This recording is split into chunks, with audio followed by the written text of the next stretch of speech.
dream can't be what it used to be. AD was a track from the get. We knew it was strong, it was fast, it was brutal. It had that quality that you want for an opening track for the album. You look back, we got Empty Promises, you got Proven, you got Tear It Down, you got Defeatist, you got all these, tracks that are still in our set till this day.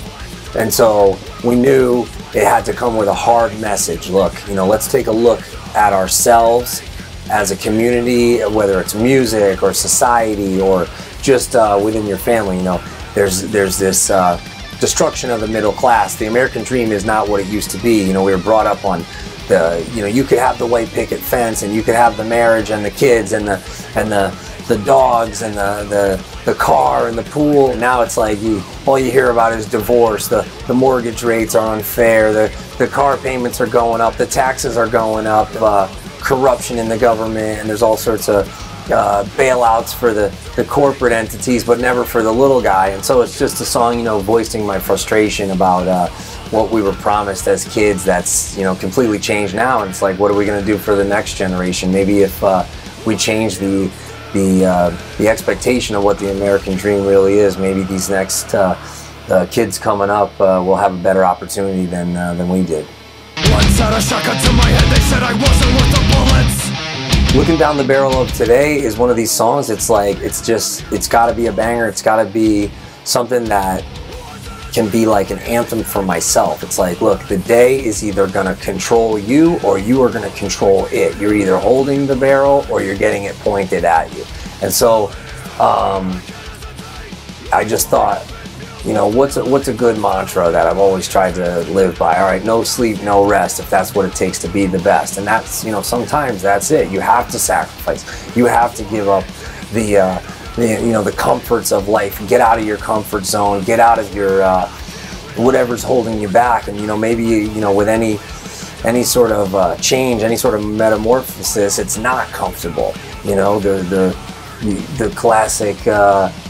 The classic kind of Hatebreed sound is there. That song could be off Perseverance if you really think about it. If you A and B it with any song on Perseverance, it holds up, and it's just, I thought it was a great second track to just keep that flow really heavy, really fast out of the gate.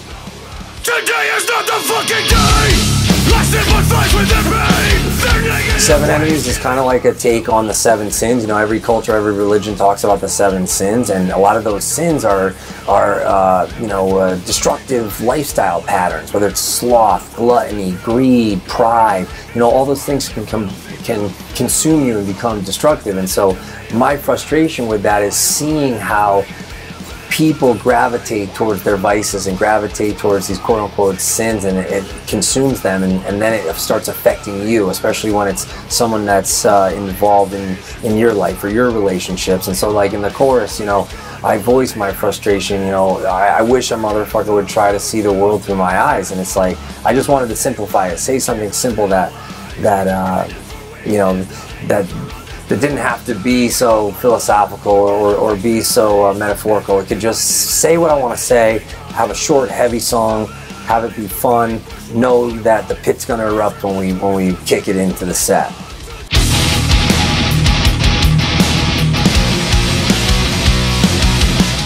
In the Walls is one of these songs, I leave it open to the listener's interpretation, but to me, at first I thought, oh, this is going to be about mental illness. I think that's one thing that everybody's like always afraid of. If you have any sort of history of mental illness or depression or anxiety or suicide or anything in your family, you think, is that going to be me? Am I going to go off the rails? Am I going to be lost in my own mind, or am I going to come out of my mind?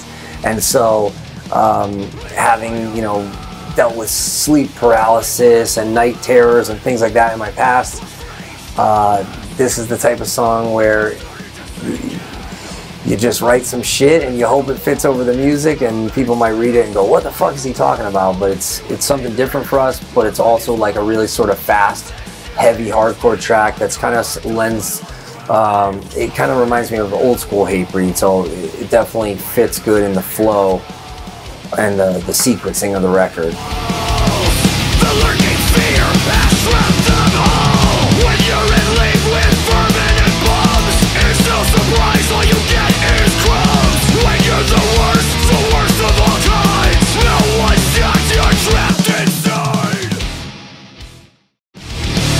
dream can't